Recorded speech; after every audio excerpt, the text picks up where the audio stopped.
श्रीमद् भगवद गीता भगवान श्री कृष्ण के मुख से निकला हुआ ग्रंथ है।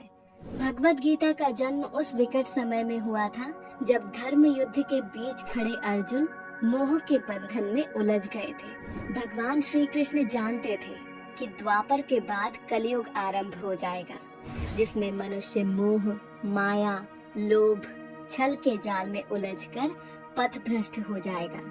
ऐसे में मनुष्य को मार्ग दिखाने के लिए एक दिव्य ज्ञान की जरूरत होगी, जिससे मनुष्य कर्म पथ पर चलता हुआ मोह के बंधन से मुक्त होकर मुक्ति प्राप्त कर सके। दोस्तों, गीता का ज्ञान जितना उस समय अर्जुन के लिए जरूरी था, उतना ही आज के इस आधुनिक युग में हम सब के लिए भी लाभदायक है। अगर व्यक्ति गीता के संदेशों को अपना ले तो वर्तमान समय में नौकरी, व्यवसाय के अलावा जीवन के दूसरे क्षेत्रों में भी कामयाबी हासिल करते हुए मोक्ष प्राप्त कर सकता है। तो चलिए जानते हैं गीता के 7 ऐसे विचार जिन्हें आत्मसात करके मनुष्य जीवन में कामयाबी हासिल कर सकता है और अपना जीवन शांतिपूर्ण तरीके से व्यतीत कर सकता है। नंबर 1, सेहत का रखें ध्यान। गीता का सबसे जरूरी ज्ञान है कि व्यक्ति संतुलित आहार ले और स्वस्थ रहे, क्योंकि सफलता के लिए ना तो अधिक खाने की और ना ही बिल्कुल कम खाने की जरूरत है, क्योंकि जरूरत से ज्यादा खाना व्यक्ति को आलस्य और प्रमाद की ओर ले जाता है और वहीं कम खाना व्यक्ति को जरूरत से ज्यादा कमजोर कर सकता है।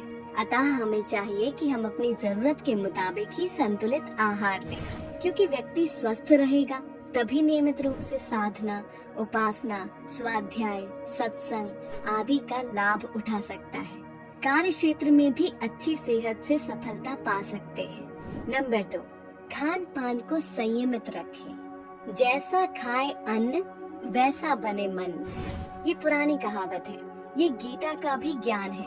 तामसी एवं असंयम पूर्ण भोजन से चित्त में चंचलता तथा दोषपूर्ण विचार उत्पन्न होते हैं, जिससे सोच विकृत होती है। इसलिए यदि सफलता चाहते हो तो सात्विक, पौष्टिक तथा प्राकृतिक रसों से परिपूर्ण सादा आहार ही ग्रहण करना चाहिए। नंबर 3, मन में संदेह। गीता में भगवान श्री कृष्ण ने कहा है, संशयात्मा विनश्यति, अर्थात हमें किसी भी कार्य को करते समय मन में संदेह नहीं रखना चाहिए। बड़े और महान कार्य समय एवं श्रम साध्य होते हैं। इसमें शंका, आशंका करने वालों को सफलता नहीं मिलती। इसके लिए दृढ़ विश्वासी, संकल्प से धनी व्यक्ति ही सफल हो पाते हैं। इसलिए मन को संदेह का घर नहीं बनने देना चाहिए। अर्जुन के मन में भी युद्ध के आरंभ में संदेह और शोक उत्पन्न हो गया था। गीता के द्वारा श्री कृष्ण ने अर्जुन के इन 2 शत्रुओं का अंत किया।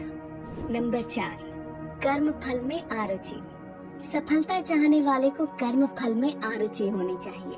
परिणाम और प्रसिद्धि की चाहत रखकर काम करेंगे तो सफलता में संदेह रहेगा, क्योंकि आपका लक्ष्य कर्म फल हो जाएगा, कर्म नहीं। सफलता मिलने पर प्रसिद्धि पीछे पीछे आती है, इसलिए कर्म पर ध्यान देना चाहिए, कर्म फल पर नहीं। नंबर 5, समय पालन जरूरी। गीता में कहा गया है कि किसी भी कार्य को ठीक एक ही समय पर नियम के साथ करते रहने से उस कार्य की आदत बन जाती है। समय पालन के अभाव में कोई भी साधना सफल नहीं होती। नंबर 6, वासना से बचें। इंद्रियों को संतुष्ट कर पाना आज तक किसी भी साधन संपन्न व्यक्ति के लिए संभव नहीं हो सका। एक बार की तृप्ति दूसरी बार की तृप्ति का आकर्षण बन जाती है। कठोरता पूर्वक इनके दमन से ही वासना में नियंत्रण प्राप्त किया जा सकता है। नंबर 7, ब्रह्मचर्य का पालन। प्राण शक्ति, स्फूर्ति, बुद्धि ये सब वीर ऊर्ध्वगामी होने से प्राप्त होते हैं। वीर की रक्षा प्राणपण से की जानी चाहिए। विवाहित हो तो केवल संतानोत्पादन के लिए वीरदान की प्रक्रिया अपनाई जाए अथवा कठोरता पूर्वक ब्रह्मचर्य व्रत का पालन किया जाए। इससे प्रत्येक साधना सधती है। दोस्तों, वीडियो को अंत तक देखने के लिए धन्यवाद। जल्द ही मिलते हैं एक नए वीडियो के साथ। जय श्री कृष्णा।